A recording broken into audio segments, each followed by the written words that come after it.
The Wano Country, one of the most anticipated arcs in the entire One Piece series.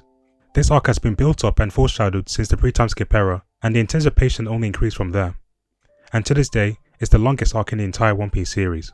Wano served as the final battle to take down Kaido, the strongest creature in the world, which has been built up for hundreds of chapters since Punk Hazard as soon as the Straw Hats made it to the New World.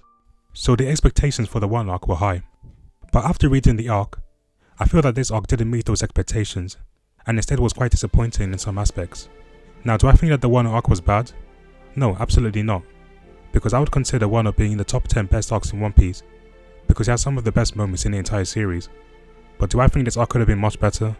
Yes, I do. Wano has some major issues in it, and it was these issues that I feel stopped it from what could have been the best arc in One Piece. The first issue I had with the Wano arc was the fact that there were too many characters in this arc. Now, it does make sense why there will be a lot of characters in this arc, since it's meant to be a final battle to take down two Yonko, so the war at Onigashima was expected to have a lot of characters. But the main issue was that most of these characters introduced in Wano were either uninteresting or severely underutilized. When you have such a massive cast of characters, and the majority of them are not memorable or well developed, then it becomes a problem, since time is going to be spent on characters that no one cares about, when we could have used that time for characters that people do care about. In the Wano arc, you had the 9 Scabbards, the Tobiropo, the Oniwabanshu, the Yakuza, the Mink Tribe, the Heart Pirates, the Kid Pirate, and CP0. That is a lot of characters in one arc. It's too much!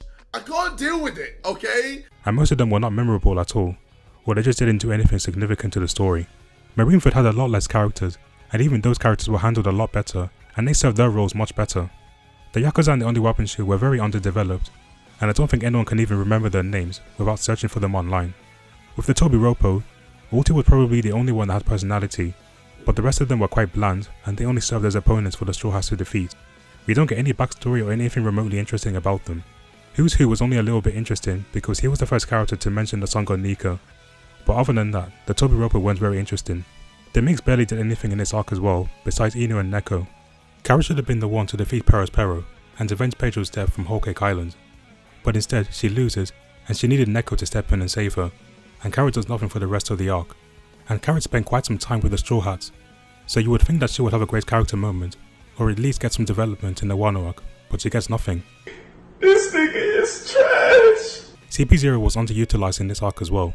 They were built up since Dressrosa, and they were stated to be the strongest unit from Cypher Pole, but in Wano, we don't really get to see them live up to the hype. They literally spent most of the time just watching a checkers board, and the most they did was kill Izo, but Izo wasn't really some high level fighter, so it wasn't that impressive, and one of them gets killed by Kaido.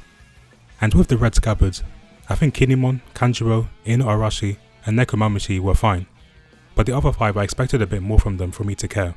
Kinemon was with the crew since Punk Hazard, so I started to care more about him as the series went on, and his scene with Luffy on the rooftop was very emotional to watch.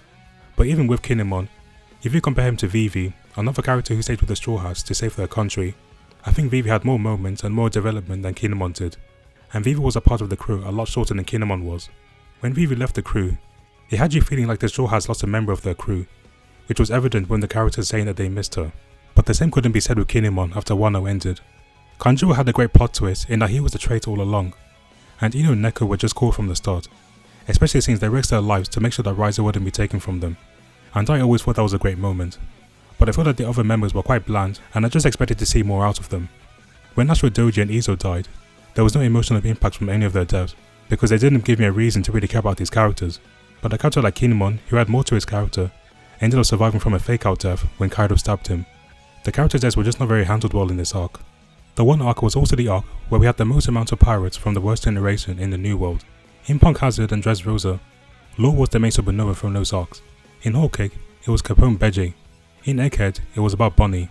But Wano had Kid, Killer, Apu, Hawkins, and Drake from the worst generation.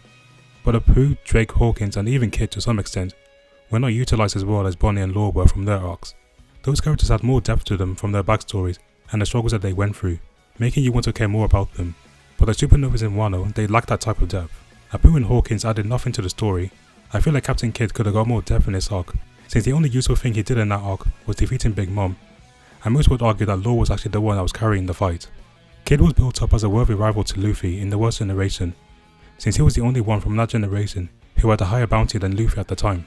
But in Wano, I felt like he was just constantly being overshadowed by Luffy and Law, and I still feel like I barely know this character. And besides Drake stating that he was working for Sword from the Navy, he also doesn't do anything special in this arc either. So I feel like most of the Supernovas from the Wano arc lacked character depth as compared to Bonnie and Law, when this arc was a perfect opportunity for all of that to happen. Although we don't know for sure if Hawkins is actually dead or alive, even if he was confirmed to be dead, I would have a hard time caring about it, because I barely know this character. Even Yamato as well was a bit of a problem. His whole character was trying to become like Odin, and it just became annoying as it went on. The most interesting part about Yamato was if he was going to be the next Straw Hat. If he had joined the Straw Hat, then that could have opened opportunities for his character to grow and become less like Odin, but instead be his own person. Ever since we were introduced to Yamato, he was constantly talking about wanting to join the Straw Hat.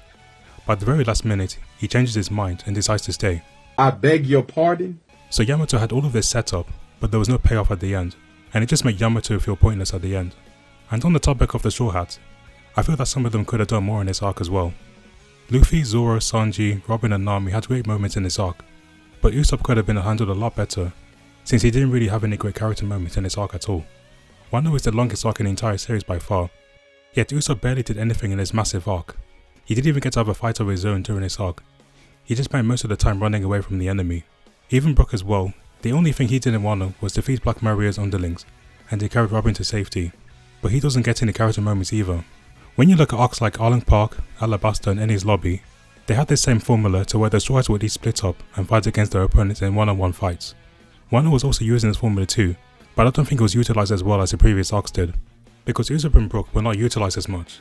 Usopp has had fights against Chew, Miss Merry Christmas and Mr. Four in a 2v2 with Chopper, and he fought against Perona in Thriller Bark, so you would expect Usopp to at least have a solo fight against one of the Beast Pirates, like maybe Page 1 for example, since his raid on Onigashima was meant to be a colossal battle, but he doesn't have one, so it was disappointing to not see Usopp do much in this arc. The next issue I have with Wano is the overall pacing in this arc.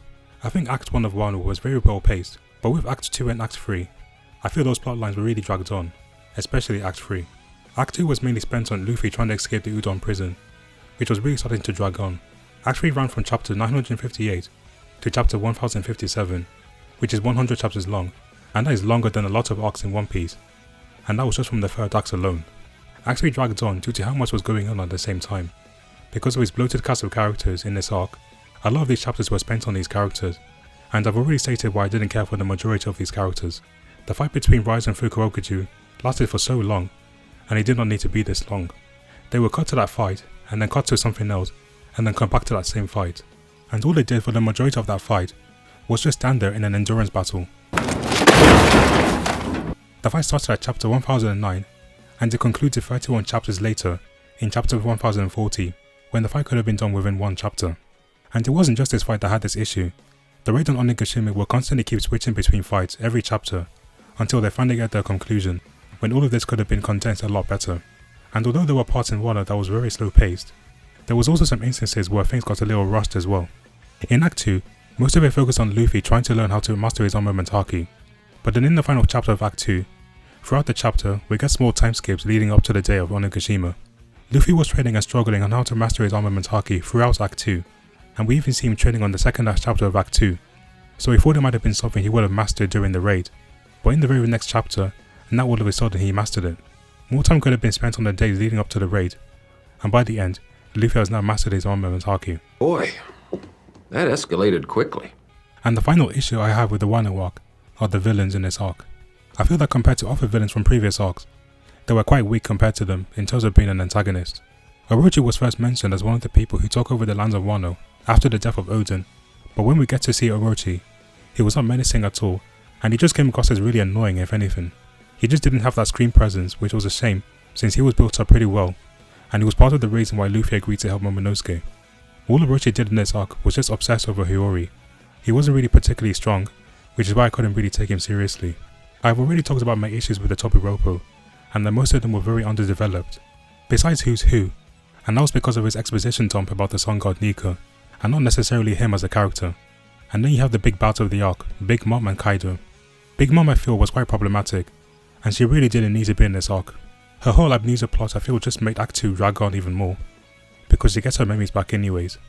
The only reason for the amnesia part was just for Big Mom to be friends with Tama, because of her mother mode where she has a soft spot for young children. But the problem with her mother mode is that why didn't he say anything when Momonosuke, a child, was literally tied up to a pole, battered and bruised? And the reason why she turned against Kaido was because she heard about the Okobore town being burnt down, and saying that even pirates have a code of honor, even though this was the same person who allowed her pirates to murder the citizens of Totoland just to get ingredients for a wedding cake. That just makes no fucking sense. I don't like how she was used to take out page 1 during the raid, when Usopp or Nami could have been the ones to defeat him instead. And overall, she just didn't really fit in at all in this arc. The one arc was meant to be the arc where they finally take down Kaido, since he served as the major antagonist of the New World, and then to add in Big Mom just didn't feel right. Big Mom was already the antagonist of the Whole Cake Island arc, and even though she wasn't really defeated, they could have at least brought her back after the Wano arc. It would have made the most sense for her to make a return in Elbaf, because she actually has connections to the giants of Elbaf. The Big Mom pirates were also in the Wano arc as well, and most of them really didn't do anything significant or memorable. Paris Pirate was the only one who actually did something during the raid, and that was beating Carrot and having a fight against Nekomamushi. But the other Big Mom pirates literally did nothing, which made me question what was even the point of bringing them to Wano in the first place.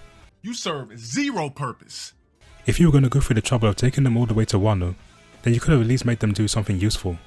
This could have been the best opportunity to see what Charlotte's movie can really do, since she's one of the 3 sweet generals, and she didn't really do much at Whole Cake Island, but we still got nothing from her.